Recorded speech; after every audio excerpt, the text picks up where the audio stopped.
ये अब बहुत ज्यादा हो रहा है कि हमारे सेना के अधिकारी एक जो रेड लाइन होती है, लक्ष्मण रेखा होती है, उसको बार बार क्रॉस कर रहे हैं और सरकार के समर्थन में, सरकार की नीतियों के समर्थन में या सरकार से जुड़े जो संगठन आदि हैं उनके साथ सुर में सुर मिला रहे हैं, उनकी तारीफ कर रहे हैं, उनके लक्ष्यों को, उनकी नीतियों को सही बता रहे हैं और जो सेना की गरिमा और स्वतंत्रता है उसको कटघरे में खड़ा कर रहे हैं, उसको संदिग्ध बना रहे हैं। ये बहुत खतरनाक बात है भारतीय सेना के लिए, जिसे पूरी दुनिया में एक बहुत ही प्रोफेशनल सेना के रूप में जाना जाता है, लेकिन वो अब वो रास्ता अख्तियार कर रही है जिसमें वो कल को पाकिस्तानी सेना की तरह बन सकती है, उसका रूप धारण कर सकती है और जिस तरह से पाकिस्तान की सेना और वहाँ की सत्ता में एक तालमेल दिखता है, वैसा कुछ भारत में भी आकार लेता हुआ दिख रहा है। हालांकि इसकी तो एक लंबी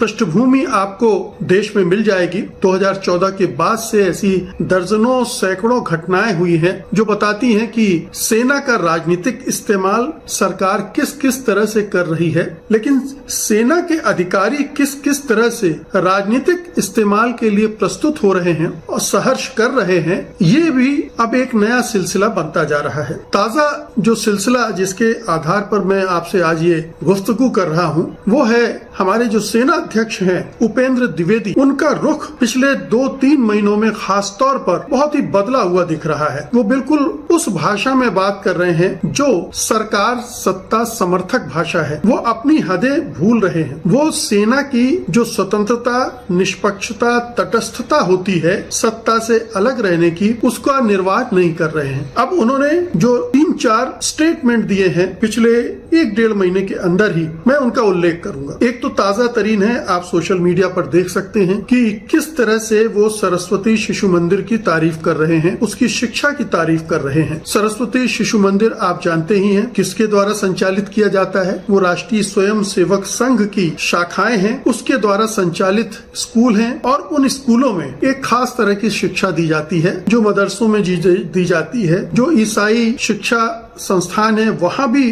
ज्यादातर में तो नहीं, बहुत सारे उन संस्थानों में भी दी जाती है और वही हिंदुत्व के नाम पर, हिंदू धर्म के नाम पर आरएसएस इन सरस्वती शिशु मंदिरों में देता है। उपेंद्र द्विवेदी ने कहा कि मैं 10 साल वहाँ पढ़ा हूँ और फिर उसकी तारीफ की उन्होंने। आप 10 साल पढ़े होंगे, मैंने भी वहाँ पढ़ाई की है सरस्वती शिशु मंदिर में। मैं भी कुछ समय आरएसएस से जुड़ा था, मैंने भी आरएसएस की शाखाओं में हिस्सा लिया है, मैंने भी नमस्ते सदा वत्सले गाया है और ध्वज प्रणाम किया है। लेकिन एक जब आप उससे बाहर निकलते हैं और उसको देखते हैं तब आपको समझ में आता है कि ये सब कुछ क्या है, कि किस प्रयोजन से किया जा रहा है और कैसे हमारे आपके दिमागों में एक खास तरह की विचारधारा रोपी जाती है और वो हिंदुत्व की विचारधारा होती है जिसमें इस्लाम का, मुसलमानों का विरोध होता है, आधुनिक दृष्टि का विरोध होता है, लोकतंत्र का विरोध होता है, एक मनवादी व्यवस्था का समर्थन होता है। इस तरह के एक सामंतवादी सोच को बच्चों में डाला जाता है। तो जो उनसे निकल जाता है, उनको समझता है, उसको फिर पीछे छोड़ देता है और अपने नए ढंग से, स्वतंत्र ढंग से सोचकर अपनी राय बनाता है। उपेंद्र द्विवेदी अभी भी उसी विचार में फंसे हुए हैं, ऐसा लगता है। क्या उनके दिमाग में अभी भी वो शिक्षा जो शिशु मंदिर में उनके बचपन के दौरान दी गई थी इतनी हावी है कि वहाँ से निकलने के बाद इतने ऊंचे ओहदे पहुँचने तक वो उसको ठीक ढंग से एनालाइज नहीं कर पाए, समझ भी नहीं पाए कि आखिरकार वो किस एजेंडे के तहत वो शिक्षा वहाँ दी जाती है। और अगर आप समझ में नहीं भी आया है तो कुछ मोटी मोटी चीजें तो आप समझते ही हैं, और वो है उसका राजनीतिक पक्ष कि ये जो पूरा संघ परिवार है उसके जितने भी आयोजन प्रयोजन हैं, जितनी शाखाएं हैं, जितने कार्यक्रम हैं, जितनी योजनाएं हैं और जितने इस तरह के शिक्षण प्रशिक्षण संस्थान हैं, वो एक खास भूमिका के तहत सत्तारूढ़ दल के साथ। ऐसे में अगर आपकी निजी राय है भी, आपका निजी अनुभव अच्छा है भी और आपने सचमुच में वहाँ कुछ अच्छी चीजें सीखी हैं, संभव है सीखी हो, मैंने भी सीखी होंगी, अगर वो मानते भी हैं आप, तो भी मैं आपको सार्वजनिक रूप से ये सब कहने से बचना चाहिए। लेकिन वो कह रहे हैं, लगातार कहे जा रहे हैं। कुछ और टिप्पणी लीजिए, इसी महीने उन्होंने टिप्पणी की थी ट्रंप के ऊपर, खुद ट्रंप को नहीं पता होता कल क्या करेंगे। अब ये एक बहुत ही विवादास्पद बयान है। आप सेना अध्यक्ष हैं, आप विदेश विदेश मंत्री नहीं हैं, आप प्रधानमंत्री नहीं हैं, विदेश नीति पर टीका टिप्पणी करने का अधिकार आपका नहीं है। आपको अपने अधिकार क्षेत्र में रहते हुए ही बोलना और करना चाहिए, लेकिन आपने इस सीमा को लांघा और इसकी आलोचना हुई और ये आरोप सरकार पर लगा कि सरकार सेना को विदेश नीति का एक टूल की तरह इस्तेमाल कर रही है, यानी सरकार के टूल के रूप में उपेंद्र द्विवेदी इस्तेमाल हो रहे हैं। ये इसका निष्कर्ष निकला, जो कि जियो पॉलिटिकल जो एजेंडा है उससे जुड़ जाता है खुद ब खुद, जो उपेंद्र द्विवेदी ने कहा, जो कि होना नहीं चाहिए। पाकिस्तान और चीन के बारे में अगर आप कुछ कह देते हैं तो भी चलता है, क्योंकि वो पड़ोसी हैं, आपके शत्रु देश हैं, वहां आपकी ये टिप्पणी चल जाती। लेकिन आप जब अमेरिका के राष्ट्रपति पर ये टिप्पणी करने लगते हैं तो इसका असर भारत की विदेश नीति पर पड़ता है, भारत के लक्ष्यों और हितों पर पड़ता है। लेकिन आप चूंकि सरकार का समर्थन करना चाहते हैं, आप चापलूसी कर रहे हैं, चाटुकारिता कर रहे हैं प्रधानमंत्री मोदी की, क्योंकि प्रधानमंत्री मोदी की सबसे ज्यादा फजीहत ट्रंप कर रहे हैं, तो आप एक ढाल बनकर आना चाहते हैं। आप जानते हैं कि आप ढाल नहीं बन सकते हैं, फिर भी ये दिखाने की कोशिश करते हैं। ये बड़ा दुर्भाग्यपूर्ण है। एक तीसरे बयान पर आते हैं। अभी उन्होंने चंद दिनों पहले अक्टूबर के अंतिम सप्ताह में ही कहा था, उन्होंने कहा था कि ऑपरेशन सिंदूर एक धर्म युद्ध, ऑपरेशन सिंदूर की तारीफ करते रहे हो, और उन्होंने ये भी कहा कि ऑपरेशन सिंदूर का नाम प्रधानमंत्री ने रखा सिंदूर के नाम पर, और वो भावनात्मक रूप से देश में को कनेक्ट किया, और इस बहाने उन्होंने प्रधानमंत्री की चापलूसी की, उनकी भूरी भूरी प्रशंसा कर दी। जाहिर है कि वो प्रधानमंत्री को खुश कर रहे थे। परंपरा ये रही कि सेना कोई भी ऑपरेशन करती है उसका नाम क्या होगा ये सेना डिसाइड करती है, ना कि प्रधानमंत्री।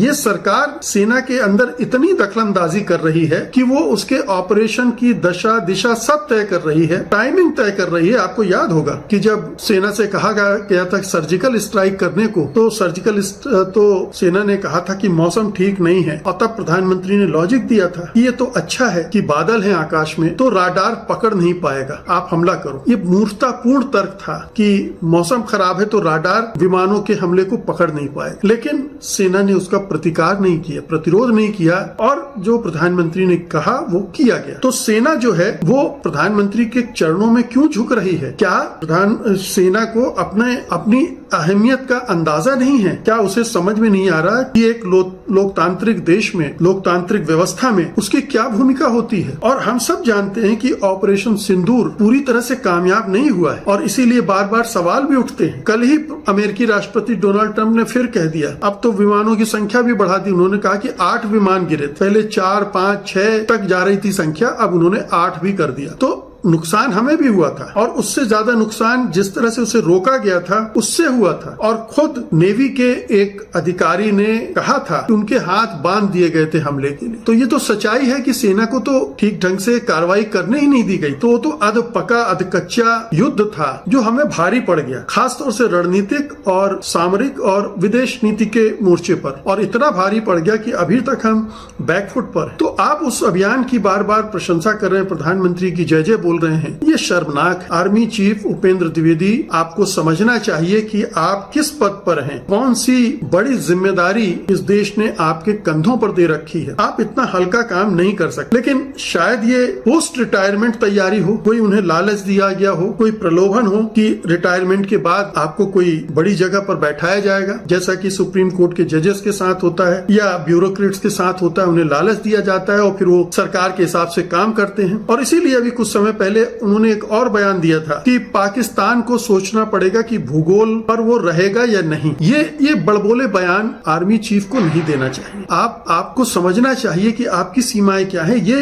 प्रधानमंत्री मोदी के लिए छोड़ देना चाहिए। वो तय करेंगे कि पाकिस्तान भूगोल पर तय भी क्या करेंगे, वो बोल सकते हैं। तय करना उनके वश में होता तो पीओके तो लेकर आ गए होते। 11 साल गुजर गए हैं, बार बार दावे करते रहते हैं बड़े बड़े। पीओके तो कम से कम छीन ही लाते। उपेंद्र द्विवेदी आप ही छीन लाते। अगर ये ऑपरेशन सिंदूर इतना ही कामयाब था तो वहां तक भी चले गए होते। लेकिन आपने तो उसको सीमित रखा। बार बार कहते रहे कि हमें युद्ध नहीं लड़ना है। आपने हमें पाकिस्तानी सेना को एडवांस में सब कुछ बता दिया था। तो ये तो साफ है कि आप युद्ध लड़ना नहीं चाहते। तो फिर ऑपरेशन सिंदूर क्या हुआ, उससे क्या हासिल हुआ, क्या नहीं हुआ, ये एक अलग बहस है। लेकिन ये यहाँ भी उनकी एक कमी सामने आकर हमारे सामने आती है, और जो बताती है कि सेना अब इंडिपेंडेंट नहीं रही, तटस्थ नहीं रही। वो सत्ता की चेरी बन रही है, सत्ता के गुलाम बन रही है। उसके जो नेता हैं, जो सैन्य अधिकारी हैं, वो सत्ता के साथ तालमेल बिठा रहे हैं। अब उसमें क्या लालच है या उनकी वैचारिकता सत्ता से मिलती है, वो भी उसी तरह से हिंदुत्व के एजेंडे पर सोचने वाले व्यक्ति हैं, हो भी सकता है। क्योंकि राहुल गांधी ने अभी कहा कि 10% लोग ही सेना में उच्च पदों पर काबिज हैं। वो 10% हम सब जानते हैं। उनकी सामाजिक धार्मिक पृष्ठभूमि क्या है, उनका सोच कैसे बनता है। अब द्विवेदी हैं तो जाहिर है कि कुछ न कुछ मनुवाद का